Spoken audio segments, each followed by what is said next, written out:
If you're a big fan of the UFC, you're going to have to shell out a few more bucks each pay-per-view, at least if you want to watch legally. For the third time since the UFC moved to ESPN, the price is going up. When the move to ESPN happened, pay-per-views were $59.99, and they were raised at the start of 2020 to $64.99, and they were raised again at the beginning of 2021 to $69.99.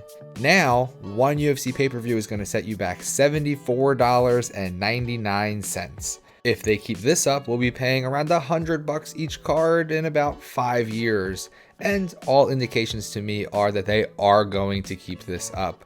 I mean, one week we have Dana White bragging about how the UFC had record profits and pay-per-view buys in 2021, and then they turn right around and reward the fans for helping them grow and rake in record amounts of dough by raising the price and making it more costly to be a fan. There's also the argument of fighter pay and the fact that the UFC has historically been accused of underpaying fighters, but that's not the point of this video. I will, however, just leave this short excerpt from an article from The Guardian on the screen.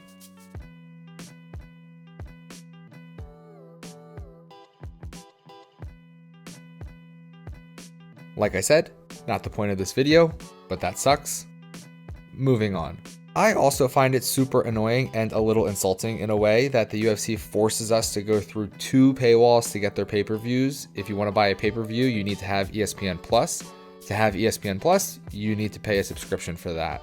You do have an option to buy a pay-per-view package with ESPN Plus where you buy 1 pay-per-view and a year's worth of ESPN Plus, but hey, wouldn't you know it, that price is going up too, from $89.98 last year to $99.98 this year. But that whole you need to pay first for the right to then pay us again later, that model sucks. It just sucks. I know the UFC was founded on pay-per-view and that has been their model and the model for boxing since forever. I get it.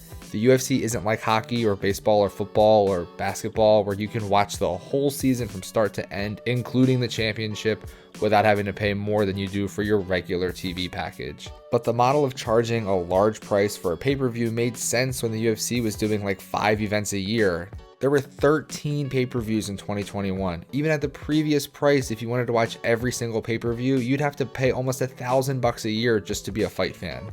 They are making it very expensive for us. The overwhelming response I saw on Twitter to this news about the price increase, and I'm not going to post screenshots like I normally do on this video because I ain't no snitch, but the most responses I saw from fans basically said, raise it all they want because this is just more of a reason to pirate it. There was a big to-do last year about Dana White saying he's cracking down on piracy and illegal streams, and Dana was making these empty threats about taking these streamers down and really hammering them in the courts, and that of course never happened. They don't know how to stop illegal streams, and his scare tactics clearly didn't work, but I've got the simple solution to stop illegal streams if they really want it.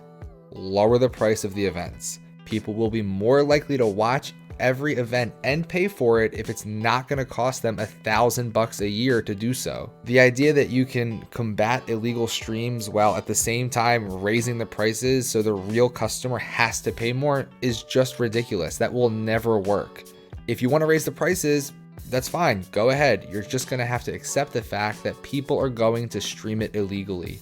And each price increase will mean more people move from the paying customer side to the pirating side. As fans, the easiest way to voice our displeasure with these price increases is with our wallets. The next event is UFC 270, and that's the first event at this new price. It features 2 title fights, including the most prestigious title in all of combat sports, the UFC Heavyweight Championship of the world. If you are upset about the price, don't buy it. I am not saying illegally stream the fight. That is not at all what I'm saying. Before the UFC lawyers come at me, I am in no way implying you should illegally watch their product. What I am saying is that if an event with 2 title fights on it that happens to be the first event at a new higher price, if that doesn't sell at all, that's a very clear message to the UFC that we, as fans, are upset with this price increase. Does that mean you might have to wait until Sunday to find out the results? Yes, it does. You might miss out on watching great fights. Yeah. The fighters might make less money because they aren't getting as much on the pay-per-view points. unfortunately true. But honestly, it's the only thing we can do. I don't see that happening. I don't see people boycotting the event over a $5 increase in the price, because most people, myself included, are very excited for these fights. As excited as I am, I'm also pissed I'm about to have to shell out $75 just to watch fights. Thank you all for watching. Please let me know in the comments whether you think the new price is too high or you think it's a fair price for a pay-per-view. If you enjoyed this episode, please smash that thumbs up button and don't forget to subscribe. I talked about UFC 270 and there will be a members only betting guide and preview for that card. To get access to that and tons of other bonus content, please click on the link to the member area down below here, if I'm good at pointing blindly. Thanks again for watching, and I will see you all in the next episode.